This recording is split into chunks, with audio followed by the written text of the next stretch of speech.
au-delà de la partie que business, on discute un peu de problématiques scientifiques et détachées de tout profit immédiat, et c'est très intéressant.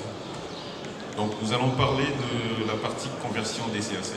Donc voilà, donc je suis au nom de la société Schneider. Ce n'est pas le lieu ni le moment de présenter la société Schneider. Ceux qui veulent en savoir plus pourront passer à notre stand. Donc nous parlerons des systèmes de conversion courant continu, courant alternatif. Donc l'agenda il est le suivant. Donc, nous parlerons rapidement des notions et des définitions.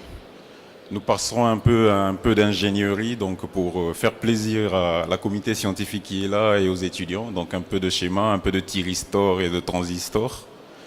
Nous resterons là-dedans à parler power electronics, donc électronique de puissance.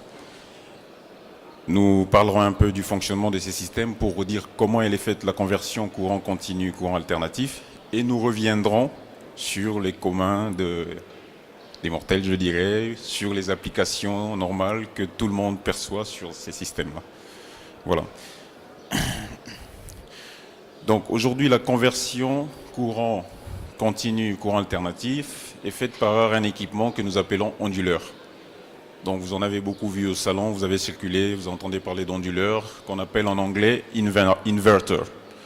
Donc pour planter déjà le décor. Donc l'onduleur, c'est un circuit électrique capable de convertir de l'énergie continue en énergie alternative, tout en régulant la tension, le courant et la fréquence du signal. D'accord.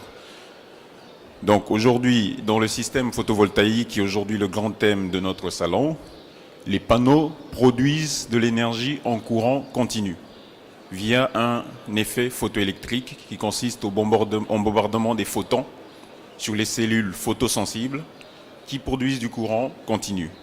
Ce courant continu n'est nullement, à moindre mesure, n'est pas très utilisable par nous tous, parce que la majorité de nos consommateurs sont en courant alternatif. Donc pour l'emmener sur le terrain de l'utilisabilité ordinaire, il faut qu'on le ramène dans le domaine de l'alternatif. D'où le rôle crucial de l'onduleur dans l'installation photovoltaïque. Donc là, on a fait un petit schéma qui est assez représentatif, juste des panneaux bombardés par le soleil qui passent à l'onduleur et l'onduleur qui directement passe à une télévision. Bon, ça se passe pas trop comme ça, les experts me diront, il y a plein de documents, il y a plein d'équipements de protection, mais c'est juste pour donner le schéma de fonctionnement. Donc les onduleurs sont de différentes tailles et de différents types selon les besoins. Ils peuvent aller de 50 watts, donc aux petits onduleurs de vos téléphones, c'est des onduleurs, c'est des équipements de conversion, jusqu'aux gros onduleurs qui vont jusqu'à 500 kW pour des fermes solaires. Donc il existe plusieurs technologies de conversion, c'est l'objet un peu de notre petit sujet d'un quart d'heure aujourd'hui. Et certains onduleurs produisent des courants de meilleure qualité que d'autres. Qu'est-ce qu'on veut dire par là exactement? L'énergie des panneaux, donc les panneaux délivrent de la tension en 12 volts, 48 volts 24 pour certains. Et cette tension est convertie, comme on l'a dit, à une tension, basse tension, toujours un peu plus grande, 230, 400 volts, pour atteindre le réseau de la consommation ordinaire. Et donc, selon la nature des onduleurs, on a ce qu'on appelle le square wave, ça veut dire le signal carré. On a ce qu'on appelle le modifier sine wave, ça veut dire le signal sinusoïdal modifié. Et on a ce qu'on appelle le pure sine wave, ça veut dire le signal sinusoïdal pur. Donc selon la technologie des onduleurs, il y a des onduleurs qui produisent du signal carré, qui sont utilisables dans certaines applications. Il y a ceux qui l'améliorent un peu, qui essayent d'approcher le sinusoïdal, on verra comment, et qui sont applicables à certains types d'applications. Et à ceux qui arrivent à reproduire le sinusoïdal naturel, qui de nature vient des machines tournantes. Donc les onduleurs, certains, les purs, arrivent à le faire. Donc, on expliquait là tout à l'heure donc les différents signaux. Donc j'ai anticipé l'explication du slide qui suivait. Donc c'est pour vous dire qu'il y a le signal carré qui est quasiment obsolète. Il y a le signal sinusoïdal modifié qui peut alimenter certaines charges et pas d'autres. Et puis, il y a le signal pur qui correspond à ce qu'aujourd'hui on obtient de la régie. Donc, qui produit d'une centrale avec un gros alternateur 300 MW qui vous envoie ça jusqu'à la maison. Donc, il y a des onduleurs qui, à partir du photovoltaïque, peuvent vous délivrer un signal qui ressemble à celui-là. Donc, la méthode de conversion en électronique de puissance continue et alternative a deux catégories. Dans le temps, pour produire de l'alternatif à partir du continu, qu'est-ce qu'on faisait? On prenait une machine à courant continu qui absorbe du courant continu, et puisqu'elle tourne, donc elle produit l'entraînement mécanique, elle peut faire tourner un alternateur, et l'alternateur se charge lui de sortir l'alternatif. Donc méthode très ancienne, utilisée dans le ferroviaire, utilisée dans l'électricité ancienne, et c'est ça les premiers onduleurs. Donc on imagine aujourd'hui c'était des machines imposantes qui étaient peu efficientes et qui étaient très sensibles à la surcharge. Et donc ils avaient des tenues à la surcharge très limitées. Les onduleurs, donc ça c'est le domaine de la conversion dynamique. On passe au domaine de la conversion statique.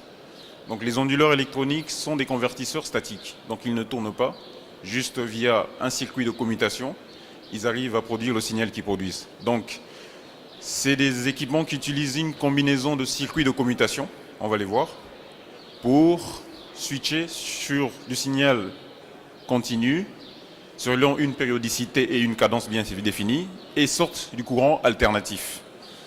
Donc les onduleurs à faible coût, c'est plus facile de faire un signal non parfait, mais quand on arrive à faire du signal parfait, ça a un coût et ça a une certaine technologie. Donc nous passons un peu rapidement un peu d'ingénierie pour vraiment balayer le sujet. Donc l'onduleur, on l'a défini, donc c'est un convertisseur statique continu alternatif. Il permet d'obtenir un signal alternatif à partir d'un signal continu. En électricité, c'est celui-ci son symbole. Donc on montre une courbe linéaire continue qui sort en ondulé, donc continu alternatif. Il est important, avant de continuer dans l'onduleur, de maîtriser certains paramètres. Donc le transistor. Donc en électronique de puissance, nous avons plusieurs éléments de commutation. On est parti du transistor, de la diode au transistor, qui est un équipement électronique qui est comme un interrupteur. Il est constitué de 3 éléments, une base, un émetteur et un commutateur. La base est utilisée comme une sorte de gâchette qui permet de donner le signal à l'onduleur pour qu'il s'ouvre ou qu'il se ferme. Donc automatiquement, on peut commander à distance, tu trouves, tu se fermes, mais à des fréquences très très élevées. Après, en électronique de puissance, on est passé de l'onduleur à d'autres composants comme les IGBT, comme les GTO, les thyristors, les IGBT, les GTO. Donc les onduleurs modernes utilisent tous ces composants-là. Je ne veux peut-être pas entrer dans le détail vu les 15 minutes qui me sont données. Donc aujourd'hui, rapidement, pour schématiser un onduleur, comment ça se passe? On a une source de courant continu qui est branchée sur une charge. Donc vous avez là une charge linéaire, donc une résistance, et qui est composée de 2 interrupteurs. Donc là, on a 2 sources qu'on peut commander, ou bien on peut les mettre directement comme elles sont en série et elles peuvent fonctionner tous les deux. Donc on ouvre un interrupteur, l'interrupteur K1 envoie le courant dans la charge dans un sens lorsqu'il est fermé, et lorsque cet interrupteur est ouvert, c'est les générateurs G2 qui envoient le courant, et la charge perçoit le courant dans l'autre sens. Donc puisqu'elle commence à l'extrémité de l'interrupteur, donc je mettrai mon doigt ici. Donc quand on alimente par ici, le courant se ferme et il circule dans ce sens, et quand on alimente là, il se ferme et il circule dans l'autre sens. Donc du point de vue de la charge perçoit le courant comme étant un courant qui change de sens, donc alternatif. C'est ça le courant alternatif. Il change de sens à une fréquence de 50, 60 Hz selon les pays. Donc rapidement, on a essayé de schématiser la tension perçue au niveau de la charge. Donc quand c'est un générateur et un interrupteur, donc K1 ou K2 qui se ferment, donc la charge perçoit une tension qui change de sens sur une période, T2, T sur 2, et donc qui est alternée. Donc c'est le basique, donc la petite alternation. On passe à une charge non linéaire, inductance plus résistance. Donc là, on passe à des interrupteurs un peu plus complexes, qui sont des diodes, qui peuvent être commandés via leur tension de déclenchement. Et la charge devient une charge non linéaire, donc le courant ne s'établit pas totalement. Le courant commence à s'établir selon une périodicité et une courbe qui suit la courbe de la diode. Donc nous allons voir les graphiques tout à l'heure. Donc il va s'onduler selon une récupération, selon une périodicité. Donc en gros c'est le même principe. Donc il y a 2 interrupteurs, donc je reviens là. K1 et K2, qui étaient simples avant, mais qui sont composés maintenant de diodes et qui alimentent la charge selon une alternance. Donc c'est mon tour, c'est ton tour, tu donnes dans un sens, je donne dans l'autre. Donc les oscillogrammes finalement nous donnent une tension toujours alternée et un courant aussi alterné, mais qui commence à prendre du temps pour s'établir. Donc il commence à s'incliner, au lieu d'aller tout droit, il commence à s'incliner, donc il commence à ressembler à une courbe. Donc ça c'est un peu l'explication des cadences. Donc on alterne ce mouvement à une fréquence de 50 Hz. Donc les étudiants et les scientifiques qui sont là qui peuvent nous dire que c'est 1 sur 20 millisecondes je pense. Ça fait longtemps. Donc à une fréquence de 50 Hz, cette alternance peut se faire pour avoir le courant alternatif exact. Donc je passe rapidement pour accélérer à la vision des ondes. Donc là nous présentons un peu les types d'interrupteurs. Nous avons les interrupteurs à diode avec une diode antiparallèle, parce que la diode, comme nous le savons, ne fait passer le courant que dans un seul sens. Et nous avons des interrupteurs avec diode de récupération et transistor, sachant que le transistor a plus de souplesse parce qu'il peut être commandé et commandé à des grandes fréquences. Donc là, on a la charge linéaire, on schématise les interrupteurs, on a déjà vu. Donc facilement, on commence à voir la tension comme on l'a montré, selon les séquences et le courant, comment il s'établit. Lorsque c'est un générateur et c'est l'autre, on voit la onde qui est établie via un oscillogramme. Donc la majorité des étudiants qui sont là, je le répète, c'est la grande audience, ont fait ces manips dans leur laboratoire pour voir exactement quelle onde sort au bord d'une charge lorsque c'est un générateur ou un autre. Voilà. Donc en observant et en établissant tous les schémas, donc on a des ondes qui s'établissent selon la périodicité de commande de l'organe de commutation, donc T sur 2, T sur 4 ou T directement, la période. Et donc on obtient plusieurs séquences qui combinées donnent un signal quasi sinusoïdal ou un signal désiré selon l'application. Donc là, contrairement à ce qu'on a vu tout à l'heure, on avait deux générateurs.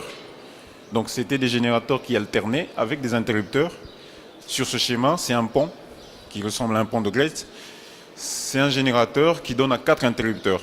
Donc là, on va commander le courant sur 2 interrupteurs. Donc on va voir les séquences. Ça sera H1, H3 ou H4, H2. Je vais aller très vite. Donc là, c'est les mêmes séquences. On explique un peu les courants pour voir les ondes, comment elles aboutissent. Juste pour vous donner une idée. Et donc on aboutit à un signal qui est alternatif et qui change de sens et qui a un certain lissage selon la fréquence de commutation et le circuit d'amortissement ou de l'onde. Voilà. Donc c'est le même graphique. Je vais vous parler rapidement de la partie application, qui est celle qui nous intéresse.